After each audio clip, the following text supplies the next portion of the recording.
Bonjour à tous, 7e et dernière vidéo. Aujourd'hui on va parler d'un coefficient de proportionnalité. On a déjà parlé d'un pourcentage, on va donc aborder un autre coefficient de proportionnalité, il est écrit ici, c'est l'échelle. Pour comprendre ce qu'est une échelle, il faut déjà avoir vu une carte, et par exemple on peut considérer Google Maps. Tout le monde est déjà parti sur Google Maps, a tapé le nom de sa rue, et a pu apercevoir sa maison, ou que sais-je, la maison d'un camarade, d'un voisin ou autre. Quoi qu'il en soit, sur une carte est représentée le plus souvent par quelques centimètres les dimensions d'une rue, et la dimension de la rue adjacente, etc. etc.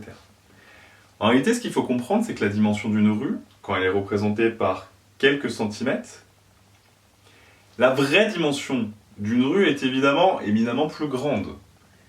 Mais en réalité, il existe une relation de proportionnalité entre les dimensions sur la carte et les dimensions réelles.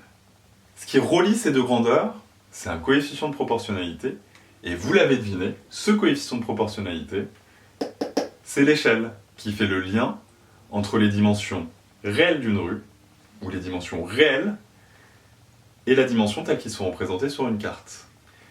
Maintenant que je vous ai fait part de ce contexte, on va pouvoir définir ce qu'est une échelle en termes de proportionnalité.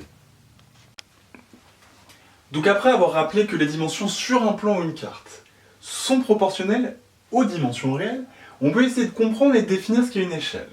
Donc ici, l'échelle d'une carte ou d'un plan est le coefficient de proportionnalité reliant les dimensions réelles aux dimensions sur un plan et sur une carte, d'accord, qui permet de passer des dimensions réelles aux dimensions sur une carte ou un plan.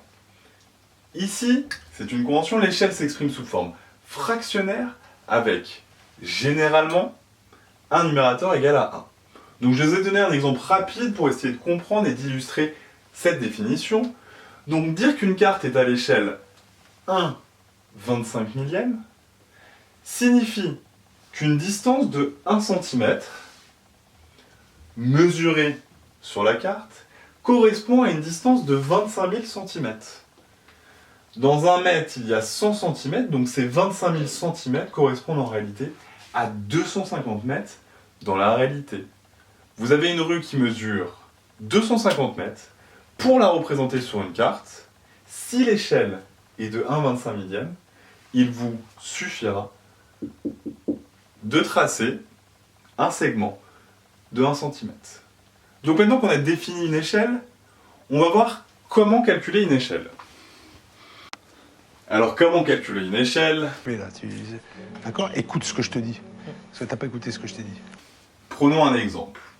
Disons qu'on dispose d'une carte où 1000 cm dans la réalité sont représentés par 10 cm ici sur la carte. On s'interroge, quelle est l'échelle?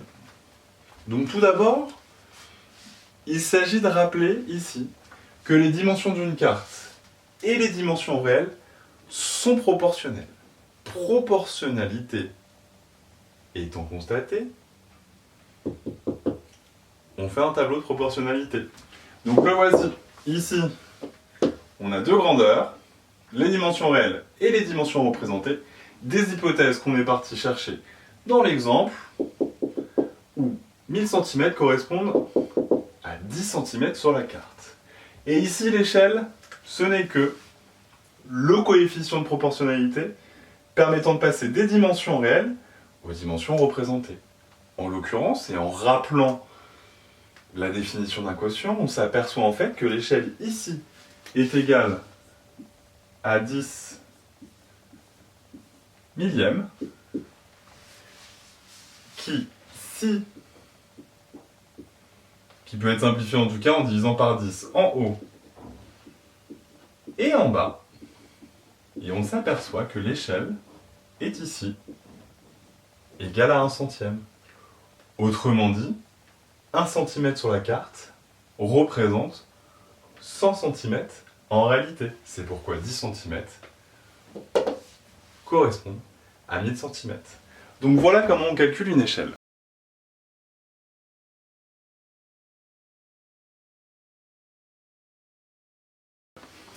Voilà comment on peut par exemple utiliser une échelle. Supposons un plan d'échelle 1/50.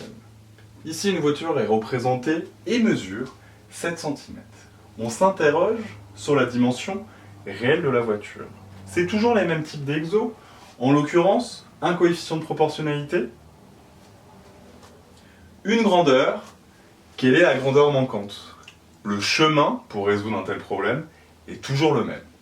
En l'occurrence, ce chemin, on rappelle qu'une échelle de 1/50 signifie que 1 cm sur le plan correspond à 50 cm en réalité. Puis, qu'un tel problème revient en réalité au calcul d'une quatrième proportionnelle. On a bien deux grandeurs, un coefficient de proportionnalité reliant ces deux grandeurs, en l'occurrence 1/50, la dimension d'une des grandeurs, ici 7, et une quatrième valeur qu'il s'agit de calculer. On s'aperçoit aisément que pour passer de la deuxième à la première ligne, le coefficient de proportionnalité est ici égal à 50.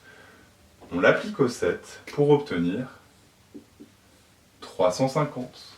On comprend ici qu'à l'échelle 1/50, si la voiture mesure 7 cm, elle mesure en réalité 350 cm. Autrement dit, 3,5 mètres. C'est qui le patron? Et moi. Voilà, c'est la fin de la 7e vidéo. J'espère que tout ce cours vidéo vous a plu, que ce chapitre sur la proportionnalité vous a enthousiasmé. Quoi qu'il en soit, à bientôt.